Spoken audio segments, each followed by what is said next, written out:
I took my first hoverfly photos in the early 1960s using film, and I still enjoy photographing these intriguing insects today.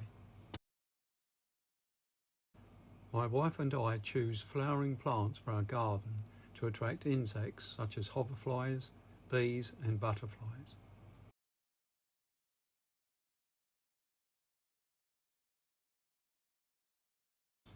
Lily flowers are particularly attractive to hoverflies due to their copious supplies of pollen.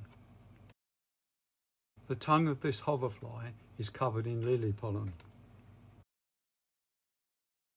This hoverfly has collected pollen on its feet as well as on its tongue.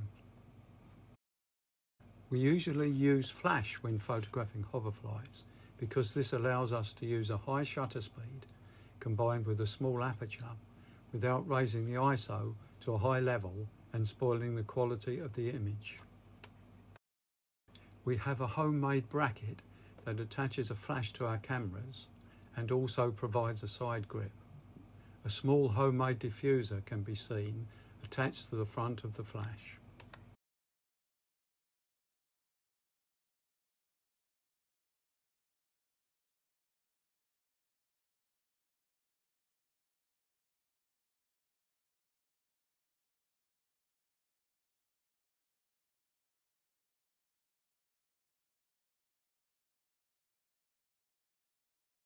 Although I like to photograph hoverflies when they have settled, I think photographing them in flight can produce a more interesting image.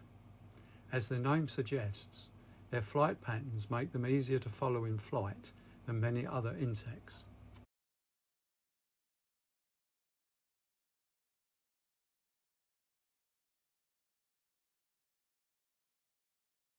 Hoverfly wings beat very fast and will come out blurred unless a high shutter speed is used.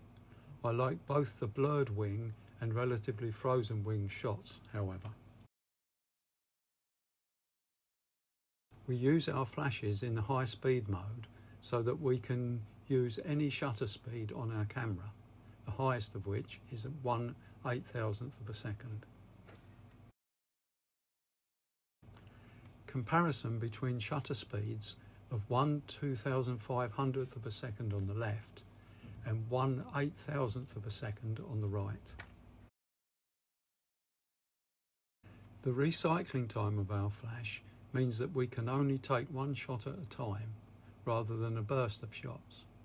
Setting the flash to manual and using 1/64th power means that we can take a burst of shots with the flash keeping up. The downside is that we are limited to the camera's synchronization speed and strong ambient light may produce a ghost image. I took this short burst of images using flash on 1/64th power.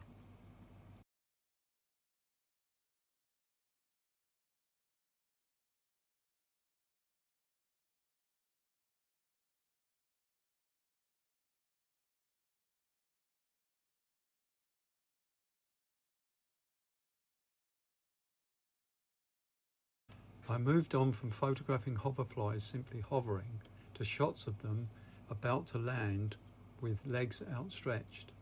This involves tracking them towards a flower and allowing for shutter lag.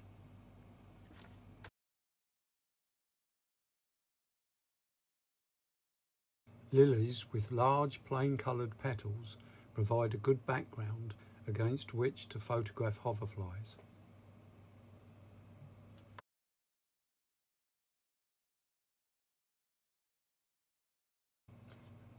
Growing lilies in pots means that plants can be moved to a convenient position for photography when hoverflies arrive.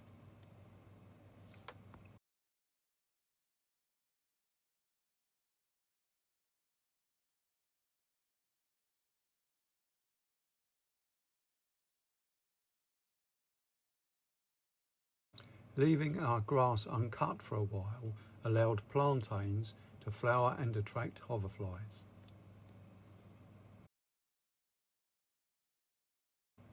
Although our plantain flowers did not look spectacular, they produced plenty of pollen for hoverflies.